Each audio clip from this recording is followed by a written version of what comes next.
오늘 우리에게 주시는 말씀은 레위기 23장 15절로 22절 말씀입니다. 제가 봉독하겠습니다. 구약성경 182쪽에 있습니다.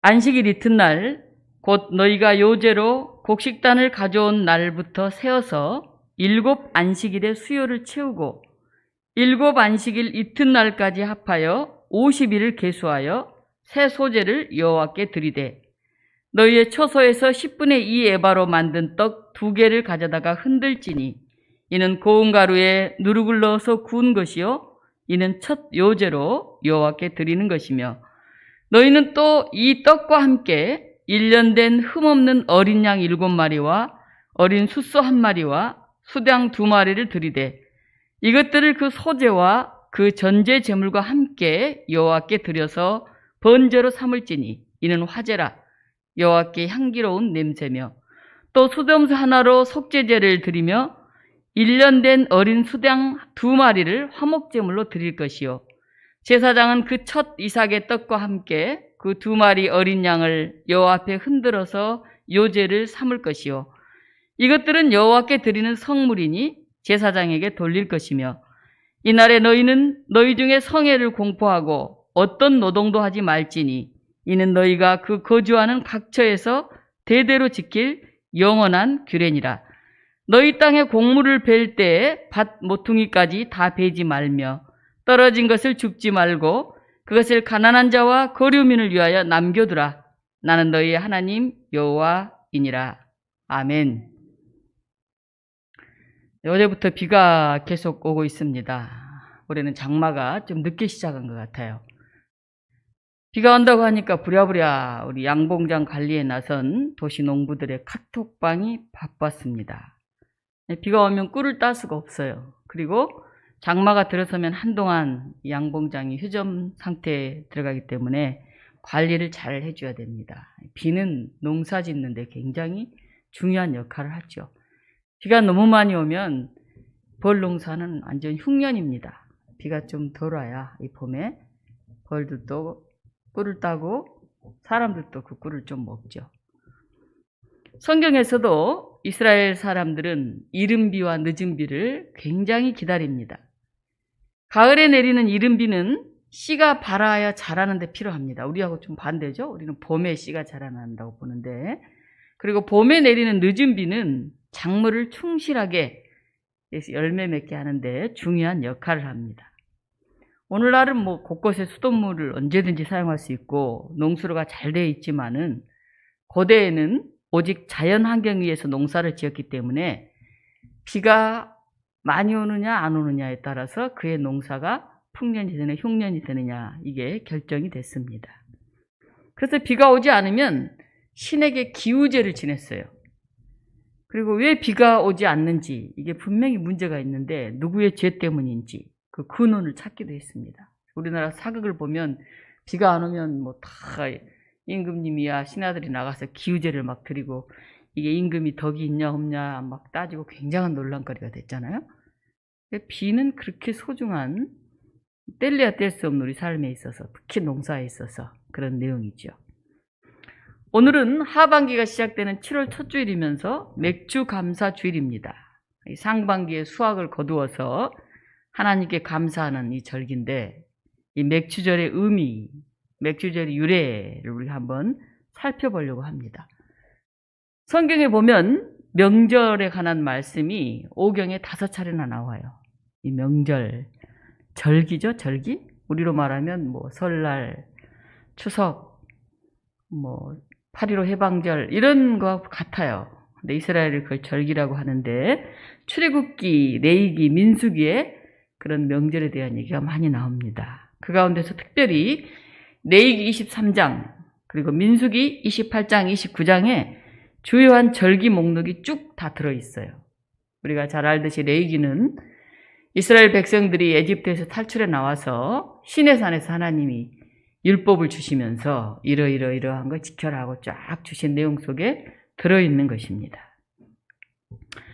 유대인들이 출애굽에서 광야에서 40년을 보내고 드디어 가나안 땅에 들어가서 첫 수확을 거뒀어요. 얼마나 감사한지 그 곡물의 첫 열매를 하나님께 드렸습니다. 그리고 이 땅의 소산을 먹게 된 것은 전적으로 하나님의 은혜입니다. 그렇게 고백했습니다. 이 땅의 주인은 하나님이십니다. 그래서 그 땅에서 나온 소산물은 하나님의 것이기 때문에 하나님께 드린다. 이런 고백이 이스라엘 사람들에게 있어요. 사실 땅은 하나님의 거예요. 그래서 사람들이 땅을 자기 마음대로 함부로 하는 것은 옳지 않아요. 근데 오늘날은 너무 사람들이 땅에 그냥 눈이 다 빨개져가지고 어떻게 하든지 땅을 더 많이 차지하려는, 전쟁을 통해서만 땅을 차지한 건 아니에요. 돈으로도 차지하고 뭐 속여서 빼앗기도 하고, 그래서 땅 전쟁이 지금 벌어지고 있죠. 이 성경의 정신하고는 옳지 않습니다. 땅은 하나님의 것이기 때문에 필요한 만큼 수확을 거두고 필요한 만큼 살면 돼요. 근데 불필요하게 많이 가지고 그 관리하는 재미로 살다가 본인도 힘들고 그 땅 한 평 없는 사람들도 힘들고, 그래서 굉장히 불공평한 그런 세상이 되어가고 있죠. 백성들이 드린 곡식단은 제사장을 통해서 하나님께 바쳐졌습니다. 그래서 바쳐진 일부는 제단에 드려졌고 나머지는 제사장 몫으로 주어졌습니다. 우리 표를 한번 볼까요? 우리 청년들 최근에 레위기 공부를 했는데 오늘 이 성경 본문이 좀 눈에 들어왔는지 모르겠네. 이 표를 보면 유대인의 절기 레위기와 민수기에 나와 있는 내용을 했는데, 안식일과 초하루를 가로 속에 묶고 그 아래에 있는 유월절, 무교절, 초실절, 칠칠절, 나팔절, 속죄일, 초막절이 유대인의 7가지 명절이에요. 7가지 명절. 그런데 오늘 이제 우리가 보고 있는 거는 칠칠절, 오순절, 맥추절이라고 써져 있는 여기를 지금 우리가 보고 있죠. 예. 이스라엘은 아래 보면 곡식이나 과일을 수확해서 드리는 절기는 3번 있었는데, 하나는 초실절이라고 있어요. 초실절. 주로 보리 수확해서 드렸죠. 두 번째는 칠칠절입니다. 오늘 우리가 지금 지키고 있는데, 이때는 주로 밀을 수확해서 드렸습니다. 밀을. 그런데 이 초실절하고 칠칠절이 한 40일, 50일 가까이밖에 안 돼요. 거의 뭐 한 달 반 만에 있는 거기 때문에. 또 우리나라는 보리와 밀을 같이 수확해요. 밀은 거의 우리는 안 키우니까 6월 말에 보리와 밀을 같이 수확하기 때문에 7월 초를 우리가 그냥 맥주절로 그렇게 드리지만, 이스라엘은 3모작을 해서 보리는 4월 중순 부활절경에 추수하고, 이게 초실절이라고 그러죠. 그다음에 밀은 6월 말쯤 칠칠절, 오순절, 맥주절이라고 그러는데, 이제 맥자는 우리가 보리 맥자만 생각하는데 사실 밀도 그 안에 의미적으로 들어 있습니다. 그래서 더 큰 거는 밀 수확을 하는 날이구나, 이렇게 생각하시면 될 것 같아요. 그리고 10월 이제 과일이나 곡식, 우리도 벼를 수확하지 않습니까? 그래서 우리하고 비슷한데 단 저기는 3모작이어서 보리 농사를 4월 중순에 한 번 더 수확한다, 이렇게 생각하시면 되겠습니다. 그래서 이스라엘의 3대 절기는 유월절, 칠칠절, 초막절이에요.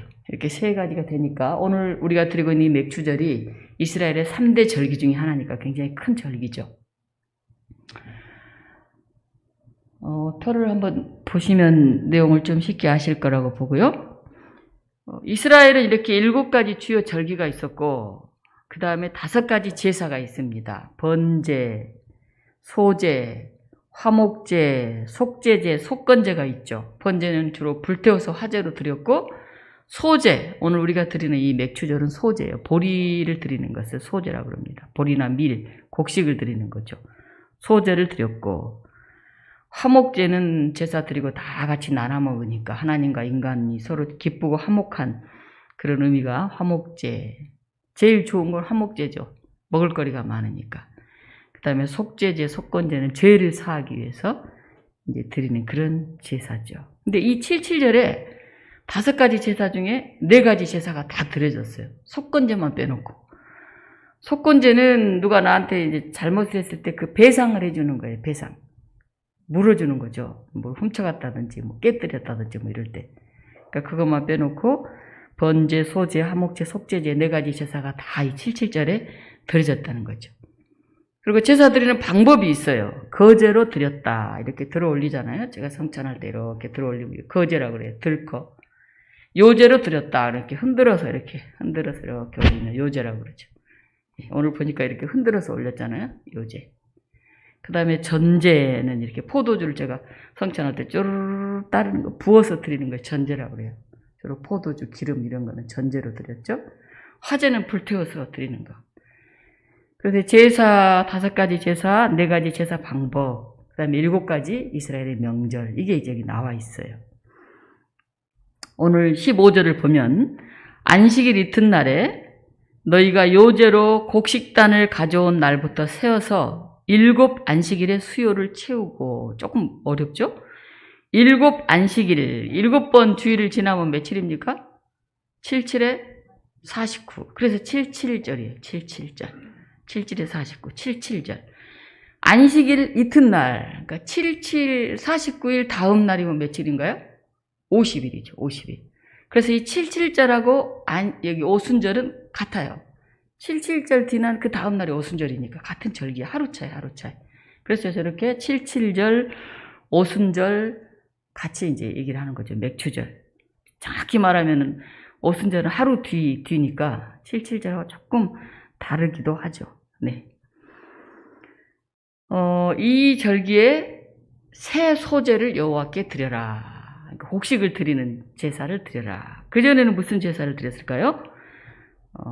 초실절에 맥추를 하나님께 드렸죠. 그리고 이번에 새 소제로 밀을 하나님께 드리고 있습니다. 그런데 어떻게 드리냐 하면 고운 가루에 누룩을 넣어서 구운 떡 2개를 가져다가 흔들어 드려라. 요제죠? 이렇게 흔들어 드리라는 거죠. 예, 흔들어 드려라. 소제는 곡식으로 드리는 제사고, 요제는 제사장이 하나님의 제단 앞에서 제물을 흔들어서 이렇게 바치는데, 이 흔들어 바친 이 제사는 제단에 놓지 않아요. 가져가서 제사장이 먹습니다. 왜냐하면 거기에 누룩이 들어있어서 그래요. 누룩. 원래 곡식을 드릴 때, 예물을 드릴 때, 6월절 때는 누룩 없는 그런 이제 딱딱한 안 부풀잖아요. 그런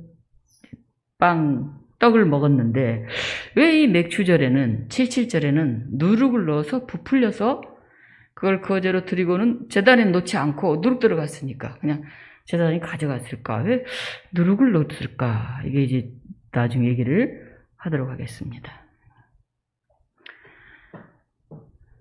이스라엘은 주요 곡식이 밀입니다. 밀. 그렇잖아요? 유럽 사람들은 빵을 만들어 먹으니까 밀이 주요 곡식. 우리나라는 뭐가 주요 곡식인가요? 쌀이죠, 쌀. 우리는 밥을 해 먹으니까. 그러니까 보리는 보조 곡식이에요, 보조 곡식. 그래서 우리도 뭐 쌀이 주요 곡식이고 보리는 보조 곡식이잖아요? 얘들은 보리 많으면 딱딱하다고 안 먹잖아요, 밥을. 시커멓다고 싫다고 그러고. 근데 이제 보리밥이 잡곡이라 좋다, 먹어라, 이렇게 권장도 하지만은 이스라엘도 주로 밀을 많이 먹고 보리는 이제 동물을 주거나 이렇게 좀 이제 약간 부차적인 거예요. 우리가 듣기는 이 맥주감사절, 바로 7월 첫 주일인데, 이스라엘이 밀 농사를 드리고, 하나님께 감사하는 77절, 오순절, 이 절기와 통한다 하는 것을 알면 좋겠고요. 이스라엘 사람들이 보리 농사를 마치고 드리는 초실절은 언제쯤이냐면, 우리나라의 부활절쯤이에요. 4월 중순쯤 드리니까. 그래서 이걸 조금, 이제 맥추절이라는 단어 때문에 우리가 좀 혼동하는데, 그 맥추 안에는 보리와 밀이 같이 들어있다. 우리나라는 보리와 밀을 한꺼번에 수확하니까 지금 이 절기를 그렇게 드린다. 그러나 이스라엘은 4월 중순 부활절경이 초실절로 보리를 드리고 이때가 77절로 밀을 드린다. 그걸 조금 머릿속에 구분을 하시면 좋겠습니다. 그런데 오늘 77절에 보면 굉장히 뭘 많이 드리고 있어요. 떡을 드립니다. 그것도 누룩이 들어간 떡을 드려요. 이건 좀 이상한 일이고, 또 1년 된 어린 양 7마리를 드려요. 엄청나게 많이 드리잖아요. 7마리나 드리다니. 초실절에는 1마리 드려요. 그런데 왜 77절에는 7자라서 7마리 드릴까요? 7마리를 드려요. 또 숫소 1마리를 드리죠? 수당 2마리를 드려요. 번제로. 굉장히 뭘 많이 드립니다. 또 수염소를 속죄제로 하나 드리고 1년 된 수당 2마리를 화목제물로 드려요. 그래서 야, 이게 밀 수확하고 나서 그것만 드리는 게 아니라 무슨 양 7마리, 숫소 1마리, 수당 2마리, 염소 또 하나, 어린 수당 2마리 뭘 엄청 많이 드리는구나. 왜 이렇게 많이 드리나. 그런 생각이 들어요. 오늘 이렇게 많이 드립니다. 이 맥주절에. 그런데 사실 77절은 아까 보듯이 이스라엘의 3대 절기 중에 하나인데 가장 먹을거리가 많고 풍성한 때가 우리는 언제입니까? 우리나라. 네? 추석이죠. 추석. 추석이 먹을 게 제일 과일도 뭐 너무나 많고 제일 많잖아요. 이스라엘은 제일 먹을 게 많고 풍성할 때가 언제일까요? 네? 77절이 77절. 이 절기. 왜냐하면 봐요. 초실절에 바로 한 50일 전에 뭘 했어요? 보리를 다 수확했잖아요. 근데 2달도 안 돼가지고 또 밀을 수확했으니까 이게 바로 이어서 수확을 2번 하니까 너무 풍성하고 많은 거예요.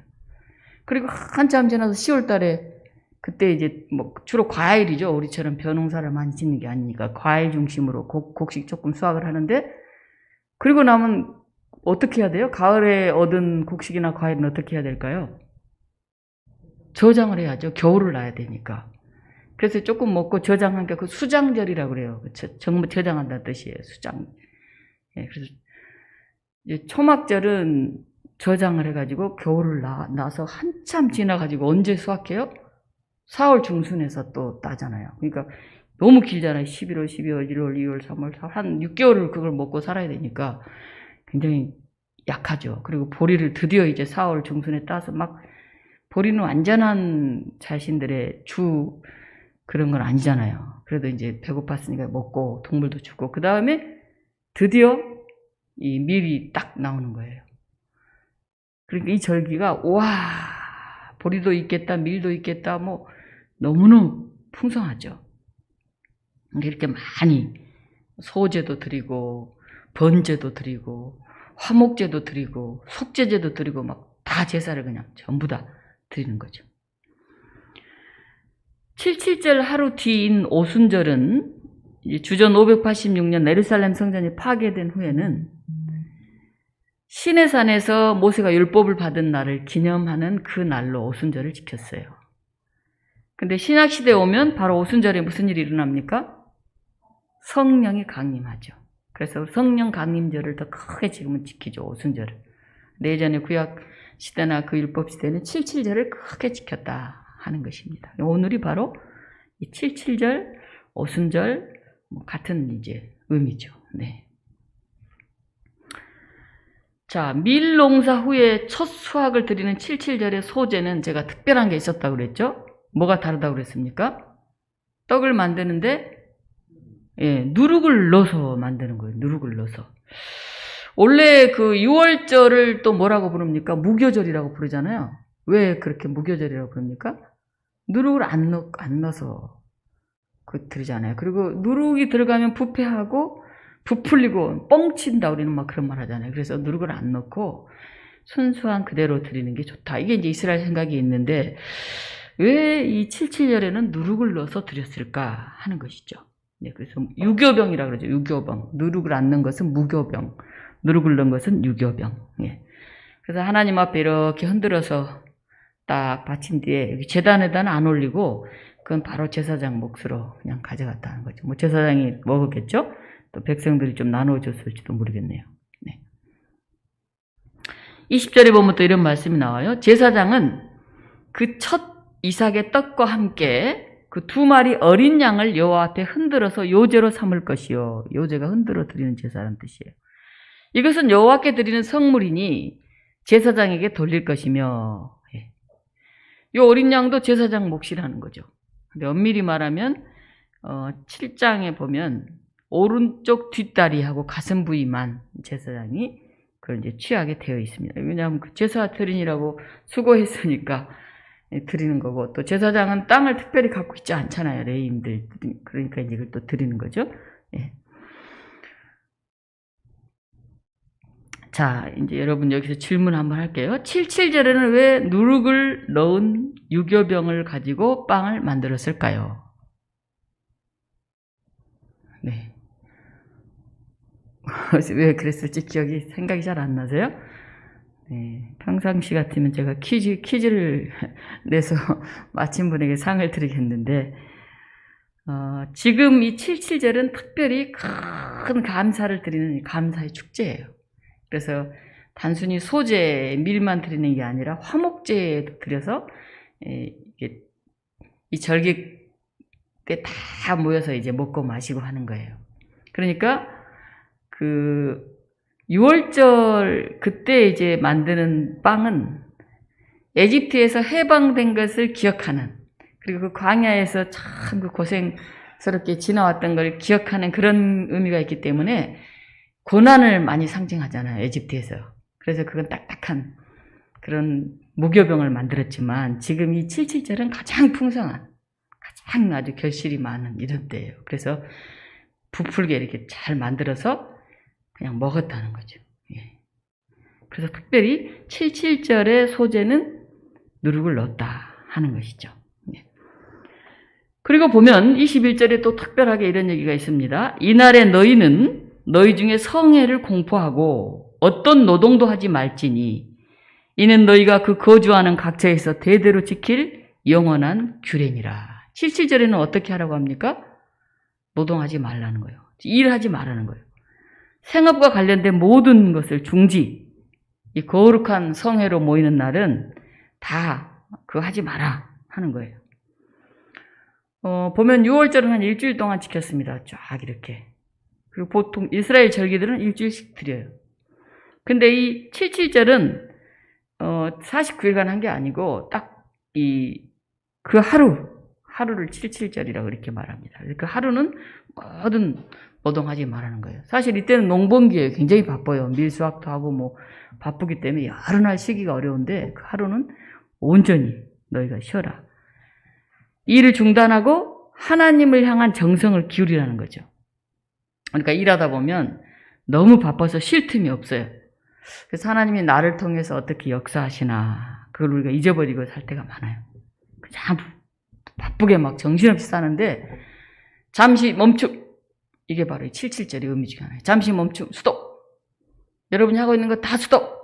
애기 보는 것도 스톱. 집에서 밥하는 것도 스톱. 일하는 것도 스톱. 그날 하루는 온전히 하나님이 나에게 베풀어 주신 그 은총을 생각하면서 감사하면서 일단 정지. 이게 임시 멈춤의 의미입니다. 오늘 우리가 맥주절로 지금 모였는데요. 여러분 나름대로 뭐 분주하고 자녀들도 돌봐야 되고 공부도 해야 되고 뭐 직장도 잡아야 되고 아무튼 여러모로 마음이 바쁜데 잠시 멈춤, 이 단어를 여러분 생각하면서 그래 내가 6개월을 보내면서 잠시 멈추고 하루는 하나님 앞에 서보자. 잘 살았나 상반기 동안. 하나님이 나를 통해서 이루시려고 하는 뜻이 뭐였나? 그 사명 감당해 왔나? 이렇게 생각하는 하루가 됐으면 좋겠습니다. 맥주절에 또 하나 중요한 게 하나 있는데요. 22절입니다. 같이 한번 읽어볼까요? 22절. 네, 함께 읽습니다. 너희 땅에 곡물을 벨 때 밭 모퉁이까지 다 베지 말며 떨어진 것을 줍지 말고 그것을 가난한 자와 거류민을 위하여 남겨두라. 나는 너희 하나님 여호와이니라. 무슨 생각이 나나요? 밭 다 그 안에 곡식 거두지 말고 남겨두라. 누가 생각나나요? 네? 새들이요? 사람 생각 안 나나요? 밭 모퉁이에서 남겨진 보리벨 때에 와서 룻 생각나잖아요. 룻. 외국에서 돌아왔는데 뭘 하나도 없고 지금 어떻게 살 수 없는데 보아스의 밭에 가가지고 그렇죠? 가서 조금씩 이렇게 갖다 먹었잖아요. 다른 절기에는 이런 말이 안 들어있어요. 다른 절기 뒤에는. 근데 이 77절 뒤에만 이 말이 들어있어요. 어찌 보면 이 절기가 가장 풍성한 절기니까 좀 남겨놔라. 밭 모퉁이 남겨놔라. 그래서 이웃들이 와서, 가난한 사람들이 와서 좀 주워갈 수 있도록, 또 거류민, 외국인들이죠? 외국인들이 와서 좀 가져갈 수 있도록 남겨라. 얼마나 남겼을까요? 밭 모퉁이라고 되어 있는데 밭 모퉁이를 얼마나 남겨야 돼요? 나무 한 그루 남겨야 됩니까? 얼마나 남겼을까요? 많지는 않았나 봐요. 유대 랍비들은 그 밭 전체 면적의 60분의 1 정도는 남겨야 된다. 조금이잖아요. 60분의 1은. 우리가 300만 원 번다고 하면 60분의 1이 얼마입니까? 한 달에 한 300만 원 받은다고 하면 얼추 계산 되나요? 한 2만 원 되나요? 밥 둘이 나눠 먹을 정도인가요? 예. 아무튼 추수와 수확의 절기에 막 다 모여서 화목제 드리고 이 축제가 벌어지는 그때 혹시 기쁨의 뒷전에 밀려난 사람들이 생기지 않을지 그들을 위한 섬세한 배려를 하고 있어요. 성경은 참 대단합니다. 하나님이 진정으로 기뻐하시는 것은 절기를 드릴 때 바쳐지는 예물 그 자체가 아니에요. 그 절기 준수를 통해서 하나님 은혜에 감사하는 마음, 또 이웃과 사랑의 친교를 나누는 그 삶, 그걸 하나님이 기뻐하시는 겁니다. 우리 레위기 19장 9절부터 보면 이웃은 이런 사람을 이웃이라고 말하고 있어요. 가난한 사람, 거류민, 품꾼, 귀먹은 자, 맹인, 가난한 자 이런 사람들을 이웃이라고 하고 있어요. 그러니까 가난한 사람도 있지만은 경제적으로 저 외국에서 들어와 살고 있는 사람 이런 사람도 있고요. 또 귀먹은 자, 맹인 이런 사람들이니까 사회 변두리로 밀려난 경제적으로 어려운 사람, 정치적으로 어려운 사람 또는 육체적으로 어려운 사람 이런 사람 다 포함하고 있어요. 우리나라에 보릿고개라는 말이 있는데 어르신들 다 아시죠? 보릿고개. 혹시 젊은 사람들 보릿고개 아십니까? 뭐 들어는 봤는데 무슨 말인지 모르겠다고요? 여름 곡식인 보리가 여물지 않는 상태에서 지난해 가을에 거둔 식량이 다 떨어졌어요. 한 6개월 지나고 뭐 먹을 게 없잖아요. 그래서 너무 굶주리게 되니까 이제 보리가 나기 전인 4월, 5월이 너무 힘든 거예요. 이때가 춘궁기라고 그래요. 춘궁기. 먹을 게 없으니까 풀뿌리를 캐서 먹거나 나무 껍질을 벗겨서 먹었다 그래요. 그것도 뭐 조그만 걸 하나 있으면 퉁퉁 불게 이렇게 물에 삶아서 물만 많이 해가지고 배를 이렇게 거의 물로 채우는 거죠. 지금도 이제 북한이나 아프리카나 이런 사람들을 먹을 게 없으니까 이만한 거 주면 물을 잔뜩 넣어서 이렇게 불려가지고 그냥 거의 뭐 국물 마시듯이 먹는다고 하지 않습니까? 그러니까 그게 어떻게 됐냐면 부항증이라는 병이 들었다고 그러는데 오래 굶어가지고 살가죽이 이렇게 들떠가지고 누렇게 되는 그런 병에 걸린 그런 농민들이 많았다 그래요. 정약용이 이런 사람 보고 하도 속이 상하고 안타까워서 기아시를 지었다고 그러는데 기아시. 참 이게 바로 60년대 초까지만 해도 그랬어요. 60년대 초까지만 해도. 우리나라가 60년대 이제 후반에 들어서서 겨우 보릿고개를 넘어섰다. 그러니 한 6, 70년밖에 안 돼요. 보릿고개 넘어선 지가. 아마 여기 계신 우리 어르신들은 어린 시절에 보릿고개 생각을 다 하실 거예요. 그래서 물 한 방울 쌀 한 톨 얼마나 아주 소중하게 여기는지 몰라. 젊은 사람들은 뭐 그런 거 전혀 없죠. 우리는 너무 풍요로운 시대를 살고 있기 때문에 세계 10위권에 드나드니까 엄청난 부자 나라 우리 살잖아요. 대한민국에. 어마어마하게 잘 사는 대한민국에서 독일, 뭐 프랑스, 외국에서도 우리나라 오면 깜짝깜짝 놀랄 정도로 음식 문화가 발달해 있고 인터넷이라든가 뭐 모든 게 너무 좋다고 아주 다들 너무나 놀랍니다. 근데 어떻습니까? 여러분 부자이십니까? 가난하잖아요, 우리는. 너무 가난하잖아요. 물론 집이 하나 없어서 가난하기도 하지만은 우리가 마음도 굉장히 가난하잖아요. 이렇게 난 힘들까? 다 생각하잖아요. 그래서 더 많이 가지려고 막 아우성을 막 치고 어떻게 하면 집을 몇 채 더 가지려고 애를 쓰고 그냥 어떻게 하면 집을 살 수 있나 이런 인터넷이 넘쳐나고 그런 세미나에 넘쳐나고 주로 20대, 30대들이 꽉 찬다고 그러죠. 뭐 집 한 채 정도는 있는 게 좋겠죠. 안전하고 살려면. 근데 어느 정도 먹고 살만하면 자족하고 주변에 어려운 이웃을 돌보면서 밭 한 기퉁이는 남겨두는 이런 성서적인 자세로 살아야 되는데 우리가 이런 나눔의 정신이 없어요. 오늘 맥주감사주의를 드리면서 우리의 모습을 다시 돌아봤으면 좋겠어요. 오늘 잠시 멈춤, 오늘 하루 멈춤, 모든 것, 생각, 일, 뭐 해야 될 것, 만나야 될 것 다 스톱. 그리고 하나님이 우리를 통해 이루시고자 했던 그 삶을 상반기 동안 어떻게 살았나? 내가 하나님의 사람 맞나?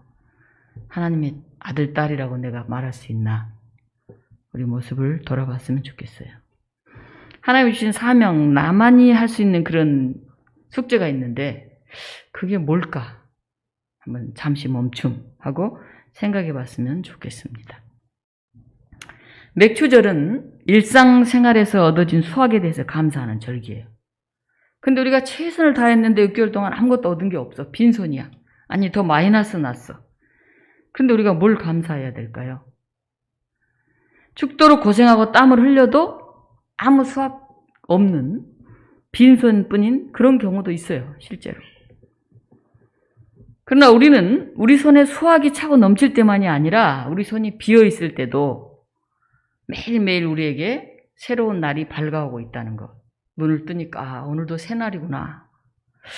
오늘도 내가 살아있구나. 오늘도 내가 갈 곳이 있구나. 오늘도 내가 만날 수 있는 사람이 있구나. 그것도 복이고 은혜 아닐까요? 저도 굉장히 피곤하고 막 힘들고 어떨 때는 마음이 이제 좀 지칠 때도 간혹 있는데 이제 새벽에 겨우 일어나가지고 새벽 기도를 하면서 오늘 또 새날이 왔구나. 그런 생각을 합니다. 그리고 말씀을 또 이제 읽으면서 기도하면서 오늘 하루가 또 연장됐구나. 오늘 하루가 선물로 주어졌구나. 이런 생각을 해요.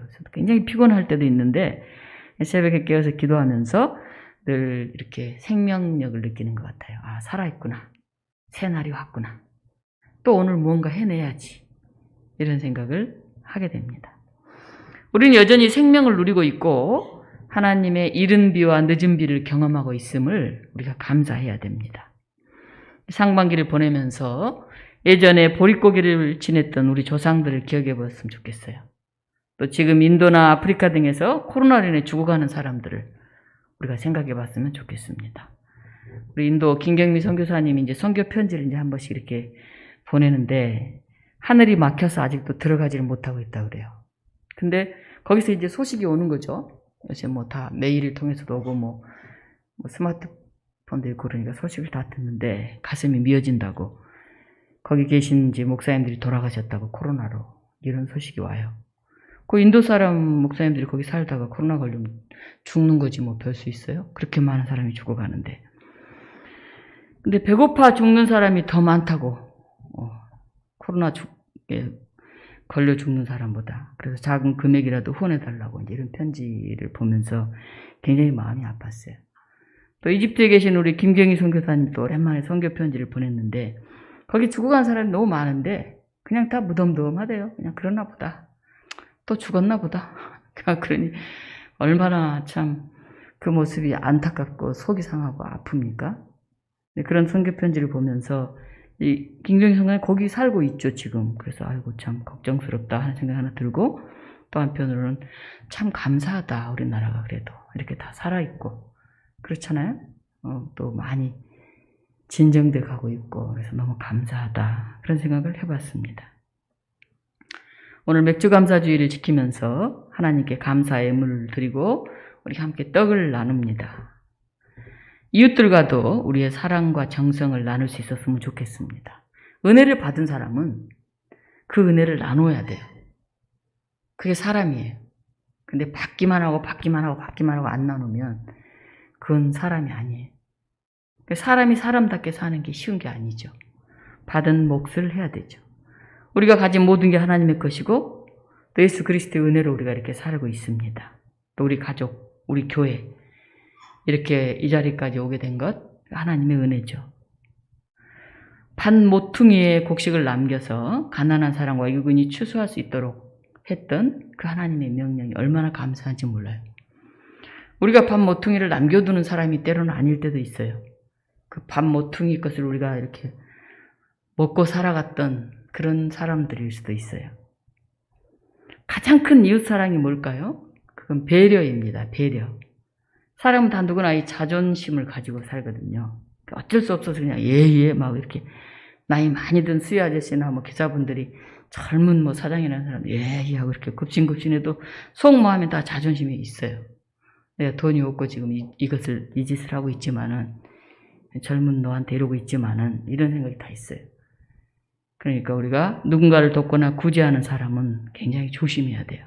자칫 돈 주고 인심 잃는다. 그런 말이 있잖아요. 겸손하게 해야 되고 진실로 배려하는 마음으로 해야 되고 오른손이 하는 일을 왼손이 모르게 그런 자세로 해야 돼요. 생색내려고 막 하고 막 뻐기면서 하고 이러면은 그 안함만 못합니다. 그리고 하나를 주더라도 좋은 것, 귀한 것 줘야 돼요. 먹고 남은 것, 내가 버리기는 좀 아깝고 이런 거 절대 남 주면 안 돼요. 있는 사람은 괜찮은데, 친구들끼리 나눠 먹는 건 괜찮은데, 이 연약한 사람은 내가 가난하게 산다고 이딴 걸 주나, 지가 먹기 싫으니까 주나, 버리기 직전에 주나, 더 상처 입을 때가 많아요. 그런 건 나누면 안 돼요. 내가 가진 게 많고 여유가 있어야 나누는 것도 아니에요. 상대를 배려하는 마음으로 나도 쓸 것이 많지만은 그걸 아껴서 나누는 거예요. 어떤 분이 그러더라고요. 제가 이걸 꼭 나눠주고 싶은데, 그분을 꼭 드리고 싶은데, 이거 제가 볼 때는 쓸만하고 참 괜찮은데, 저도 쓸 수도 있는데, 그분을 생각해 드리고 싶은데, 이런 걸 주나 혹시 그럴까봐, 이걸 나눠도 되나 참 걱정이 돼요. 또 내가 얼마를 좀 드리려고 그러는데, 괜히 그거 줘서 자존심 상하실까 봐서 또 나누는 게 굉장히 조심이 돼요. 그런 분도 있어요. 혹시 우리가 받는 사람이 될 때는 감사한 마음으로 받아야 돼요. 그리고 나누는 사람은 이거 줘도 되나 이런 마음을 가지고 고민하면서 나눠요. 누구 뭐 하나 주는 게 쉬운 게 아니에요. 그 자기의 것을 아껴서 나누는 거지 남아 돌아서 나누는 게 아니에요. 그래서 당연하게 딱 받고 막 더 좋은 것 달라고 요청하는 자세도 안 됩니다. 오늘 성경 말씀을 묵상하면서 말씀을 마칩니다. 우리 잠언 11장 24절 25절 말씀입니다. 흩어 구제하여도 더욱 부하게 되는 일이 있나니 과도히 아껴도 가난하게 될 뿐이니라. 구제를 좋아하는 자는 풍족하여질 것이요 남을 윤택하게 하는 자는 자기도 윤택하여지리라. 네, 사도행전 20장 35절 한 기절 더 읽습니다. 범사에 여러분에게 모범을 보여준 바와 같이 수고하여 약한 사람들을 돕고 또 주의시켜서 친히 말씀하신 바 주는 것이 받는 것보다 복이 있다 하심을 기억하여야 할지니라. 아멘. 기도하겠습니다.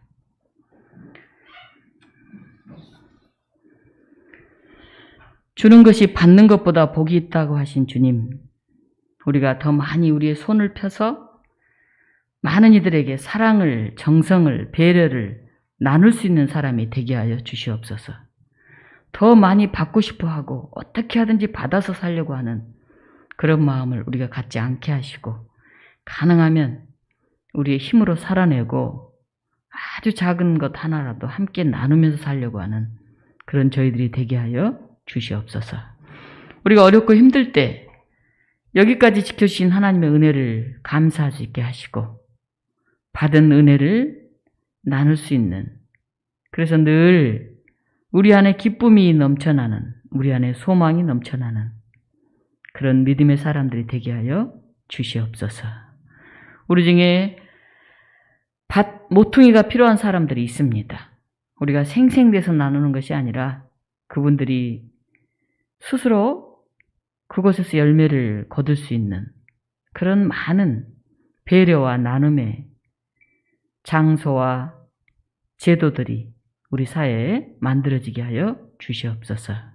오늘 이 상반기를 보내며 여기까지 인도하신 하나님 은혜에 감사드리며 예수 그리스도 이름으로 기도하옵나이다. 아멘.